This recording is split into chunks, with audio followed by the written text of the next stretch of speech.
สวัสดีครับผมสวัสดีครับสวัสดีครับพ่อแม่พี่น้อง FC ทุกคนเนาะวันนี้วันที่30ทุกคนบอต้นอัดคลิปอยู่นี่ก็2 ทุ่ม 41นาทีเนาะมี FC หลายๆคนถามบอต้นเข้ามาว่าเป็นยังไงบอต้นไปเที่ยวลาวสนุกไหมเนาะไปเที่ยวลาวก็สนุกเป็นยังไงประเทศลาวมันแตกต่างกับประเทศไทยยังไงเนาะมี FC คอมเมนต์ถามบอต้นก็จะมาเล่าเหตุการณ์ไปเที่ยวสปปลาวให้พี่ให้น้องได้ฟังกันแต่หลายคนก็อาจจะยังไม่เคยไปเที่ยวอาจจะยังไม่เคยไปสัมผัสว่าประเทศลาวเป็นแบบไหนเนาะคือบอต้นไปเมืองปากเซเนาะเมืองที่ประกาศ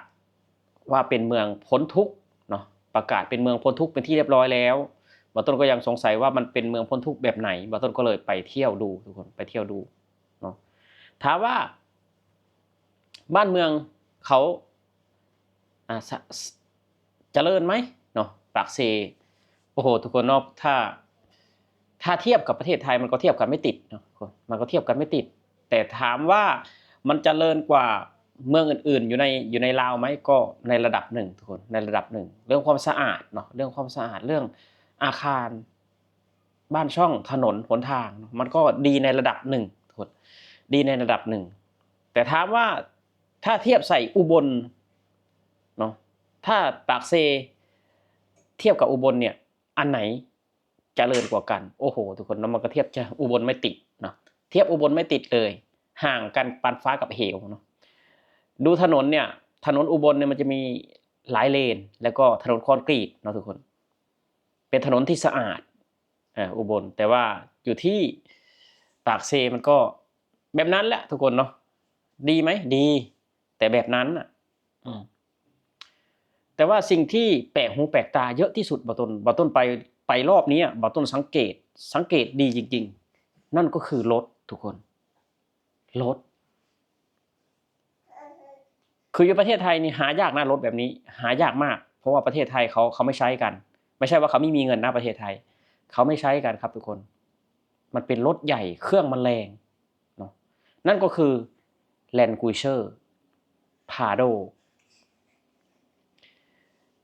เราขับรถไปตามถนนเนี่ยประมาณกิโลนึงเนี่ยจะมี Land Cruiser จอดอยู่ข้างถนนประมาณ10กว่าคัน Land Cruiser Prado เนี่ยเยอะกว่าเบนซ์เยอะกว่า BM ไหมเยอะกว่าทุกคนแต่ว่าเบนซ์ BM Audi มีไหมมีครับแต่ว่า Land Cruiser จะเยอะกว่าเนาะซึ่งถ้าอยู่ในประเทศไทยมีไหมแบบ Land Cruiser ที่ประเทศลาวนี่หายากทุกคนหายากเนาะเราไปทั้งวันเนี่ยจะเห็นไหม Land Cruiser ไม่ค่อยมีนะครับทุกคนเนาะบอต้นสังเกตดูแล้วไม่ค่อยมีแต่ที่อยู่สปปลาวเนี่ย1กิโลเนี่ยมี Land Cruiser หรือว่า Prado จอดนี่ประมาณ10กว่าคันทุกคนจอดอยู่ตามข้างถนนน่ะเยอะมากถ้าคนไหนที่เคยไปเที่ยวสปปลาวนะยกตัวอย่างคือเมืองปากเซเนี่ยบอต้นเห็นเยอะจริงๆทุกคนเยอะจริงๆบอต้นก็ไม่รู้ว่าราคาเนี่ยประมาณเท่าไหร่เนาะราคาประมาณเท่าไหร่ถ้าอยู่ประเทศไทยเราจะเห็นเบนซ์ BM เนาะเยอะแต่ว่าอยู่สปปลาวเนี่ย Land Cruiser Prado เหมือนเขมรเลยเนาะเหมือนเขมรเลยแต่ประเทศไทยทำไมเขาไม่ใช้กันเนาะไม่ใช่ว่าคนไทยไม่มีตังค์นะทุกคนเนาะแต่ว่าบางต้นคิดว่าเขาไม่ใช้เกินความจำเป็นเนาะประเทศไทยเขาไม่ใช้เกินความจำเป็นเพราะว่า Land Cruiser เนี่ยเครื่องมันจะแรงน่าจะเครื่อง 3,000 เนาะน่าจะเครื่อง 3,000 ซึ่งมันกินน้ำมันเยอะมากแต่ว่าคืออันนี้คือคนลาวเนาะบอต้นอันนี้ในความคิดและมุมมองของบอต้นเองนะเป็นคนลาวเนี่ยถ้าคุณเป็นนักธุรกิจหรือว่ามีฐานะขึ้นมานิดนึงเนี่ยอัปเกรดตัวเองขึ้นมาเลยเนาะอัปเกรดตัวเองขึ้นมาเลยคือรถเก๋งรถเก๋งญี่ปุ่นเนี่ยไม่ใช้กันแล้วเนาะคืออัปเกรดขึ้นมา Fortuner ก็ไม่ใช้กันเนาะคืออัปเกรดขึ้นมา Prado Land Cruiser เลยทุกคนบอต้นจะโอ้โหเนาะทำไมเขาใช้กันเยอะขนาดนี้บอต้นก็เลยนึก เห็นคลิปไอ้บอยเนาะที่ไอ้บอยไปถ่ายถนนบ้านมันแลนด์ครูเซอร์มันเยอะแลนด์ครูเซอร์แล้วก็พาโดมันเยอะเหมือนกันทุกคนเขมรกับลาวนี่เหมือนกันแต่ว่าที่ประเทศไทยเขาไม่ใช้กันทำไมถึงไม่ใช้กันเนาะไม่ใช่ว่าคนไทยเขาไม่มีตังค์นะทุกคนไทยเขารวยกว่าเนาะถ้าเทียบคนลาวกับคนไทยคนเขมรเนี่ยคนไทยเขามีตังค์อยู่แล้วแต่ว่าเขาเลือกซื้อไซส์ที่จำเป็นเนาะทุกคนถามว่ามีรถแลนด์ครูเซอร์พาโดแล้วถนนดีไหมไม่ครับทุกคนเนาะต้นบอกตรงเลยถนนไม่ดีเลยถนนไม่ดีเลยคือบางเส้นนะเส้นแบ่งจราจรยังไม่มีเลยเนาะเส้นแบ่งจราจรยังไม่มีเนาะแต่ว่ารถพาโดรถแลนด์ครูเซอร์นี่เยอะมากแต่ถนนดีไม่ดีครับเวลาจอดรถเป็นระเบียบเรียบร้อยไหมไม่ครับทุกคนอันนี้ก็เนาะอันนี้ก็การันตีเลยว่าจอดรถใครจะจอดยังไงก็จอดไม่มีระเบียบวินัยเลยเนาะสิ่งที่มันแตกต่างกับประเทศไทย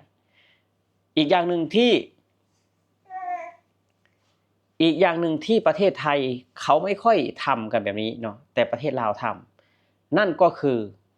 บ้านทุกคนเนาะบ้านที่มีกระโจมข้างหลังเหมือนสไตล์อาหรับเนาะบ้านเป็นกระโจมข้างหลังแต่ประเทศไทยไม่มีเนาะไม่ทำกันแต่ลาวเนี่ยถ้าคนไหนแบบมีฐานะนิดนึงก็ทำบ้านกระโจมเลยเนาะถ้าทำบ้านกระโจมคฤหาสน์หรู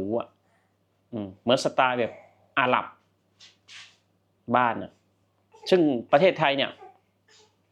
ในกรุงเทพนี่มีไหมบ้านแบบนั้นบ้านที่มีเป็นจอมเป็นกระโจมขึ้นแบบนี้มีไหมหาทั้งวันก็ยังไม่มีหาทั้งวันยังไม่มีแต่ว่าที่สปป.ลาวเยอะจริงๆทุกคนเนาะเยอะมาก